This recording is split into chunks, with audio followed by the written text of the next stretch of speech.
جب بھی دین کے لیے ضرورت پڑی سب سے پہلا نمبر کس کا ہوتا تھا؟ ابو بکر کا. ابو بکر کا ہے ہی پہلا نمبر، ابو بکر کا ہے ہی پہلا نمبر، ہر لحاظ سے ابو بکر کا پہلا نمبر ہے. ابو بکر انبیاء کے بعد مقرب ترین شخصیت ہیں، متقی ترین شخصیت ہیں. یا ابو بکر سے یہ نمبر کوئی بھی نہیں لے سکتا. جب بے ہوش ہونے لگے تو عتبہ بن ربیعہ، یہ بھی قریشی تھا، اس کا جسم بھارا تھا، اتنے سیدنا صدیق اکبر کے چہرے پر ٹھڈے مارے. اللہ اکبر. جنہیں اللہ سلام کہتے تھے نا، ان کو ٹھڈے مارے گئے. جب گھر سے باہر دعوت دینا شروع کی نا، تو سب سے پہلے اپنے دوست، اپنے مکرم، اپنے ہمدم، اپنے رفیق، اپنے ساتھی سیدنا ابو بکر کے سامنے دعوت رکھی. اچھا، شرفاء اور معزز لوگوں میں، مکہ کے شرفاء اور معزز لوگوں میں، بڑی عمر کے لوگوں میں سب سے پہلے ایمان کون لائے ہیں؟ سیدنا ابو بکر صدیق رضی اللہ تعالی عنہ. آپ صلی اللہ علیہ وسلم نے فرمایا، میں نے جس کے سامنے بھی دین کی دعوت رکھی نا، اس نے کچھ نہ کچھ تأمل کیا. ایک دن سوچا یا 2 دن سوچا یا 3 دن سوچا، کسی نے لیٹ سوچا، لیکن جب میں نے سیدنا ابو بکر کو ایمان کا کہا تو آپ فوراً ایمان لے کر آ گئے. آپ نے کسی لحاظ سے کوئی تأمل، کوئی پس و پیش نہیں کی.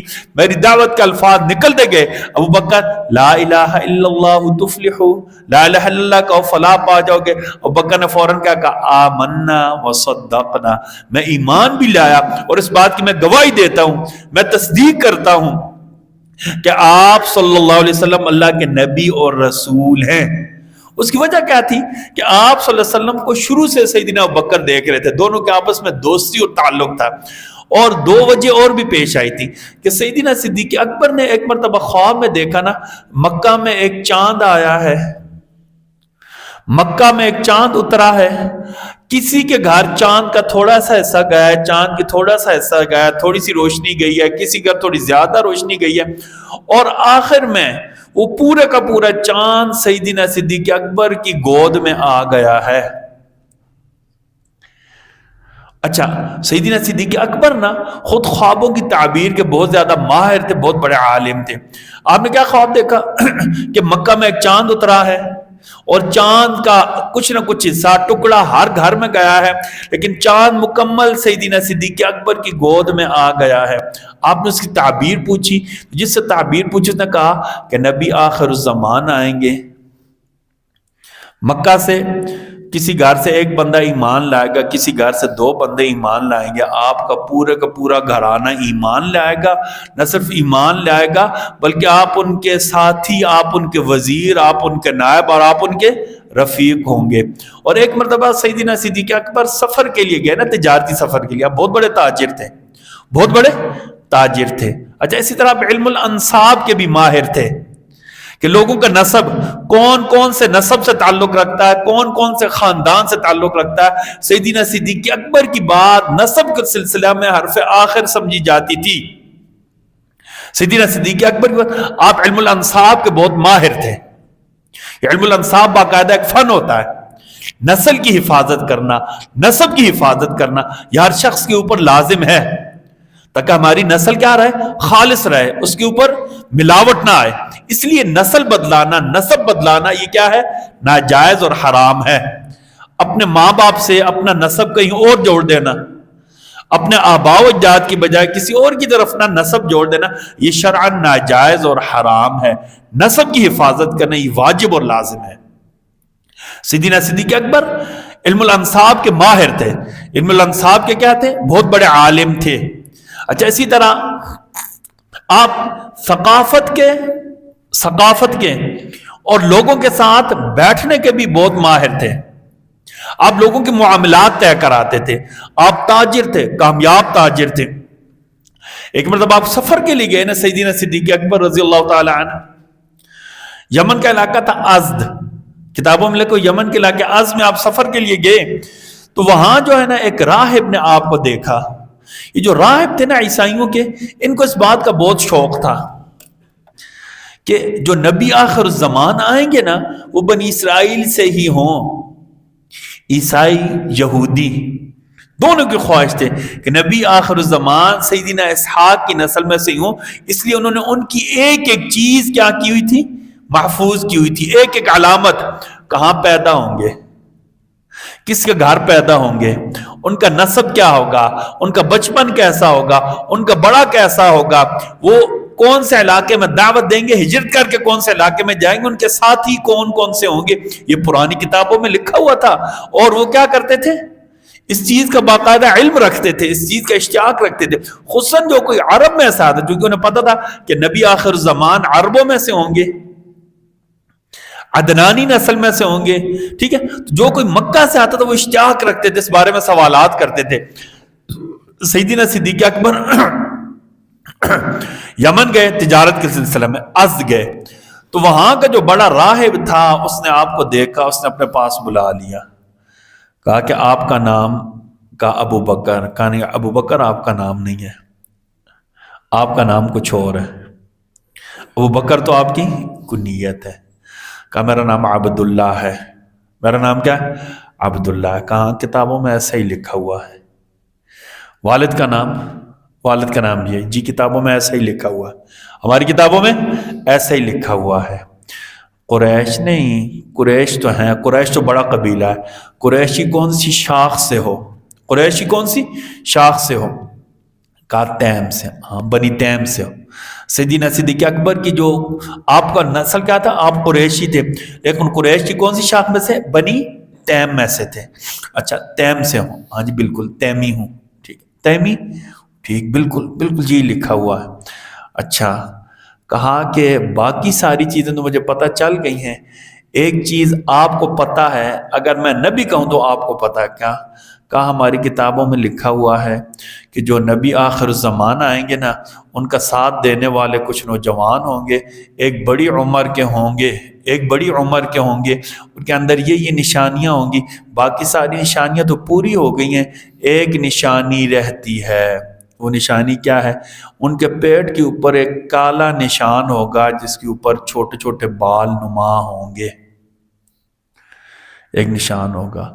ابو بکر نے کہا بالکل ایسے ہی ہے، ابو بکر نے بالکل ایسے ہی ہے، انہوں نے کہا کہ نبی آخر الزمان آئیں گے نا، آپ ان کے وزیر بھی ہوں گے، آپ ان کے مشیر بھی ہوں گے، اور سب سے بااعتماد ساتھی ہوں گے۔ یہ ساری باتیں سیدنا صدیق اکبر کے ذہن میں تھی۔ تو آپ صلی اللہ علیہ وسلم جب پہلے دن دعوت دی نا، گھر والوں کے علاوہ باہر آ کر دعوت دی، تو سب سے پہلے سیدنا صدیق اکبر ایمان لائے۔ آپ مکہ کے شرفاء میں سے تھے، ماہر نسب تھے، علم الانساب کے ماہر تھے، اور مکہ کی ہر دل عزیز شخصیت تھے، علمی لحاظ سے بھی، کاروباری لحاظ سے بھی، سخاوت کے لحاظ سے بھی۔ آپ جہاں امیروں کے ساتھ آپ کے تعلقات تھے، غریب بھی آپ کی مجلس میں آ کر بیٹھتے تھے، اور آپ کا ایک بڑا وصف کیا تھا، فیاضی، فیاضی، کامیاب تاجر بھی تھے اور بہترین سخی شخصیت بھی تھے۔ ہر گروہ زندگی جو تھا نا، وہ سیدنا صدیق اکبر کو اپنا محبوب رکھتا تھا، فیاض اور سخی بھی تھے، فیاض اور سخی بھی تھے، اللہ اکبر، فیاض اور سخی تو تھے نا ابو بکر، سخاوت کے گر تو ابو بکر پر ختم تھے نا، سب نے سنا ہوا ہے نا، سب نے سنا، جب بھی دین کے لیے ضرورت پڑی سب سے پہلا نمبر کس کا ہوتا تھا، ابو بکر کا، ابو بکر کا ہے ہی پہلا نمبر، ابو بکر کا ہے ہی پہلا نمبر، ہر لحاظ سے، ہر لحاظ سے ابو بکر کا پہلا نمبر ہے۔ ابو بکر انبیاء کے بعد مقرب ترین شخصیت ہیں، متقی ترین شخصیت ہیں، یا ابو بکر سے یہ نمبر کوئی بھی نہیں لے سکتا۔ سخی اتنے تھے نا، جب بھی دین کو ضرورت پڑی نا، سیدنا صدیق اکبر سب سے پہلے کیا کر کے آئے، سیدنا صدیق اکبر نے سب سے پہلے کیا کیا، اپنی خدمات پیش کی، ٹھیک ہے، سیدنا صدیق اکبر نے سب سے پہلے اپنی خدمات پیش کی۔ باقی سارے واقعات سب کو پتہ ہے۔ غزوہ تبوک کی باری آئی نا، غزوہ تبوک کی باری آئی، مشکل ترین جنگوں میں سے جنگ تھی، مشکل ترین جنگوں میں سے جنگ تھی۔ اچھا، تو ادھر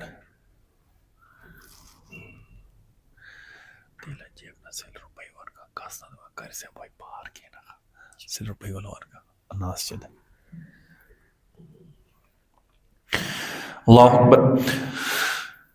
سیدنا صدیق اکبر نے جب یہ اعلان سنا کہ آپ صلی اللہ علیہ وسلم مسجد نبی کے ممبر پر بیٹھ کر کہہ رہے ہیں من جہز جیش العسرہ فلاح الجنہ، من جہز جیش العسرہ فلاح الجنہ، جو تنگی کے اس لشکر کی مدد کرے گا اللہ تعالیٰ جنت اس پر واجب کر دیں گے، اللہ تعالیٰ جنت اس پر واجب کر دیں گے۔ سیدنا صدیق اکبر کے اپنے گھر سے سارے کا سارا سامان لے کر، جو کچھ گھر میں تھا سارے کا سارا سامان لے کر آ گئے۔ پھر آپ صلی اللہ علیہ وسلم نے اعلان کیا، سیدنا صدیق اکبر نے جو کپڑے پہنے ہوئے تھے، مہنگے کپڑے پہنے ہوئے تھے، مہنگے کپڑے پہنے ہوئے تھے، وہ بھی سیدنا صدیق اکبر نے ایک یہودی تاجر کو بیچے، سستے کپڑے خریدے، سستے کپڑے لیے، باقی جو پیسے بچے بھی لا کر اللہ کی راہ میں دے دیے۔ تیسری مرتبہ جب اعلان کیا تو سیدنا صدیق اکبر گھر گئے، اب مہنگے کپڑے بھی دے دیے تھے، کپڑے بھی سستے پہنے ہوئے، گھر میں کوئی سامان بھی نہیں رہا، دیوار پر ہاتھ مارنے لگے۔ گھر والوں نے پوچھا کیا ہے؟ کہا کچھ دن پہلے میں نے ایک سوئی یہاں دیکھی تھی، وہ بھی مل جائے تو اللہ کی راہ میں دے دوں گا، وہ مل جائے تو اللہ کی راہ میں۔ آپ صلی اللہ علیہ وسلم فرمایا میں نے سب کے احسانوں کا بدلہ اتار دیا ہے، لیکن ابو بکر نے جو میرے ساتھ نیکیاں کی اللہ ہی ان کا بدلہ دے گا۔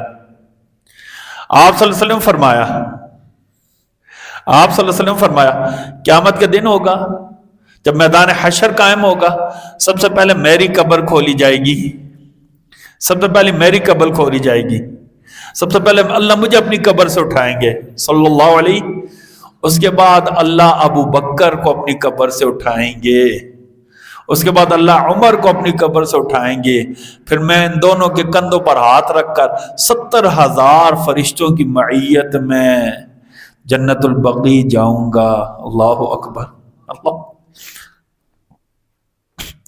ابو بکر تھا، ابو بکر یقیناً پہلا نمبر تھا، زندگی میں بھی ساتھ رہے، قبر میں بھی ساتھ ہے، میدان حشر میں بھی ساتھ ہو گئے۔ ابو بکر سب سے پہلے ایمان لائے، مکہ کے جو شرفاء ان میں سب سے پہلے کون ایمان لائے؟ ابو بکر ایمان لائے۔ بڑی عمر کے لوگوں میں سب سے پہلے کون ایمان لائے؟ ابو بکر ایمان لائے۔ اچھا ابو بکر نے کیا کیا کہ دین کی دعوت دینا شروع کر دی۔ آپ کی دعوت کی وجہ سے جو مسلمان ہوئے ان میں جو مکہ کے بڑے اور معزز لوگ تھے، آپ نے چونکہ ہر طبقہ زندگی میں آپ کا اثر رسوخ تھا، آپ نے دین کی دعوت دینی شروع کی، تو آپ کی دعوت سے جو ابتداءً ایمان لائے، پہلے جو ایمان لائے ان میں سیدنا عثمان بن عفان، زبیر بن عوام، عبد الرحمن بن عوف، سعد بن ابی وقاص اور طلحہ بن عبید اللہ۔ طلحہ بن عبید اللہ، آپ نبی صلی اللہ علیہ وسلم نے کتنی محبت کرتے تھے۔ میں آپ کو ایک واقعہ سناتا ہوں نا، کہ جب 38 لوگ مسلمان ہو گئے، کتنے لوگ مسلمان ہو گئے؟ 38 لوگ مسلمان ہو گئے، تو ایک دن سیدنا صدیق اکبر نے کہا یا رسول اللہ، اچھا اس دوران نماز کا حکم بھی نازل ہو گیا تھا، مسلمان 2 وقت نماز پڑھتے تھے۔ مسلمان کتنے وقت شروع میں نماز پڑھتے تھے؟ 2 وقت۔ ابتدائی حکم جب نازل ہوا نا مکہ المکرمہ میں، 2 وقت کی نماز کا حکم آیا، مسلمان 2 وقت نماز پڑھتے تھے۔ وہی ہوتا کہ جبرائیل امین وحی لائے، اللہ کے حکم سے انہوں نے اپنے ایڑی ماری، اس سے پانی نکلا، تو جبرائیل امین نے وضو کیا، نبی صلی اللہ علیہ وسلم کی بھی وضو کا طریقہ سکھایا، پھر آپ صلی اللہ علیہ وسلم نے وہی طریقہ سیدہ خدیجہ کو سکھلایا، اور سب سے پہلے سیدہ خدیجہ نے آپ صلی اللہ علیہ وسلم کی معیت میں نماز پڑھی۔ یہ پہلا حکم تھا نماز کا۔ تو مسلمان کیا کرتے تھے؟ کسی دور جا کر کسی گھاٹی میں نماز پڑھتے تھے۔ ایک دن سیدنا صدیق اکبر نے کہا یا رسول اللہ ہم حق پر ہیں، ہم حق پر ہیں، تو ہم سب کے سامنے نماز پڑھیں گے۔ آپ صلی اللہ علیہ وسلم جو ہمارے ساتھ غریب لوگ ہیں ان کے اوپر ظلم زیادہ ہو جائے گا۔ ابو بکر نے کہا رسول اللہ ہم حق پر ہیں، ہماری تکلیف برداشت کرنے کے لیے تیار ہیں۔ سیدنا صدیق اکبر نے سب کو ساتھ لیا، مسلمان جا کر کعبہ کے مختلف کونوں میں جا کر بیٹھ گئے۔ سیدنا صدیق اکبر نے اسلام کی وحدانیت بیان کی۔ اسلام کے پہلے خطیب کون ہے؟ سیدنا صدیق اکبر۔ اسلام کی وحدانیت بیان کرنی شروع کر دی، اللہ کی وحدانیت شروع کر دی، اسلام کی حقانیت شروع کر دی۔ اب مکہ والوں سے برداشت نہ ہوا کہ لا الہ الا اللہ، یہ کیسے ہو سکتا ہے؟ اجعل الآلہۃ الہا واحدا، ایک اللہ سب کچھ کرنے والے ہیں، ایک اللہ نے مجھے پیدا کیا، ایک اللہ میرے خالق ہے، ایک اللہ میرے رازق ہے، ایک اللہ مجھے خوشیاں دینے والے ہیں، ایک اللہ مجھے شفائیں دینے والے ہیں، ایک اللہ ہی مجھے اولادیں دینے والے ہیں، ایک اللہ ہی میری بیماریاں دور کرنے والے ہیں، ایک اللہ ہی میری دعائیں سننے والے ہیں۔ یہ ان سے برداشت نہیں ہوا، یہ کیسے ہو سکتا ہے؟ انہوں نے سیدنا صدیق اکبر کو مارنا شروع کیا، یہاں تک کہ اتنا مارا کہ بے ہوش ہو گئے۔ جب بے ہوش ہونے لگے تو عتبہ بن ربیعہ، یہ بھی قریشی تھا، اس کا جسم بھارا تھا، اتنے سیدنا صدیق اکبر کے چہرے پر ٹھڈے مارے۔ اللہ اکبر! جنہیں اللہ سلام کہتے تھے نا، ان کو ٹھڈے مارے گئے۔ سیدنا، یہاں تک کہ لوگوں کو یقین ہو گیا کہ سیدنا صدیق اکبر کیا ہو گئے؟ فوت ہو گئے، مر گئے، شہید ہو گئے۔ مسلمان اٹھ کر چلے گئے۔ بنی تیم کو پتہ لگا، سیدنا صدیق اکبر کے قبیلے کو پتہ لگا، وہ دوڑتے ہوئے آئے۔ انہوں نے سیدنا صدیق اکبر کو ایک کمبل میں لپیٹا اور کہا کہ بس یہ مر گیا، اس کو لے کر اس کے گھر چلے جاؤ۔ اور لیکن ساتھ ہی کہہ گئے، اگر ابو بکر کو کچھ ہو گیا تو ہم نے عتبہ بن ربیعہ کو نہیں چھوڑنا، ابو بکر کے بدلے میں ہم نے اس کو قتل کرنا ہے۔ ابو بکر ہمارے قبیلے کا سردار ہے، مکہ کے معزز ترین بندے ہیں۔ اب سیدنا صدیق اکبر بے ہوش، چہرہ سارا سوجا ہوا، جسم کا کوئی حصہ ایسا نہیں جو زخمی نہ ہو۔ ہوش میں آئے، آپ کی والدہ پاس کھڑی تھی، آپ کی والدہ پاس کھڑی تھی۔ کہا ابو بکر شکر ہے تو ہوش میں آ گیا۔ کہا مجھے چھوڑو، مجھے بتائے آپ صلی اللہ علیہ وسلم کا کیا حال ہے؟ آپ صلی اللہ علیہ وسلم کا کیا حال ہے؟ والدہ نے کہا تیرا حال نہیں، میرے حال کو چھوڑے، آپ صلی اللہ علیہ وسلم کا کیا حال ہے؟ کہا ہمیں نہیں پتا۔ پھر بے ہوش ہو گئے، تھوڑی دیر بعد دوبارہ ہوش میں آئے، پھر گھر والوں نے کہا آپ ٹھیک ہے؟ کہا مجھے چھوڑے، مجھے بتائے آپ صلی اللہ علیہ وسلم کا کیا حال ہے؟ آپ صلی اللہ علیہ وسلم کا کیا حال ہے؟ گھر والوں نے کہا میں نہیں پتا۔ کہا کہ ام جمیل بن خطاب، یہ حضرت عمر کی بہن تھی، انہیں بلاؤ، ان سے جا کر پوچھ کر آؤ۔ تو حضرت بکر کی والدہ گئیں، ام جمیل سے پوچھا میرا بیٹا بالکل زخمی حالت میں ہے، اس کی بالکل حالت ٹھیک نہیں ہے، لیکن جب بھی ہوش میں آتا ہے تو کیا کہتا ہے؟ آپ صلی اللہ علیہ وسلم کا کیا حال ہے؟ آپ کا کلمہ مجھے تو چونکہ نیا نیا اسلام کا دور تھا، تکلیف ام جمیل کا میں آپ کو نہیں پہچانتی، نہ میں آپ کو پہچانتی ہوں نہ بکر کو، احتیاط کی وجہ سے کہا اچھا کہاں ایک کام ہے، میں آپ کے پاس میں آپ کے ساتھ چلی جاتی ہوں، آپ کے گھر چلی جاتی ہوں۔ جب گئے سیدنا صدیق اکبر کی حالت دیکھی تو ام جمیل بن خطاب نے فوراً کہا وہ لوگ فاسق اور فاجر ہیں جنہوں نے آپ کے اوپر تشدد کیا۔ ابو بکر نے پھر پوچھا ام جمیل آپ صلی اللہ علیہ وسلم کیسے ہیں؟ کہاں؟ کہا دار ارقم میں ہیں، بالکل ٹھیک ٹھاک ہیں، دار ارقم میں بالکل ٹھیک ٹھاک ہیں۔ اب اللہ اکبر، ابو بکر نے پتہ کیا کہا؟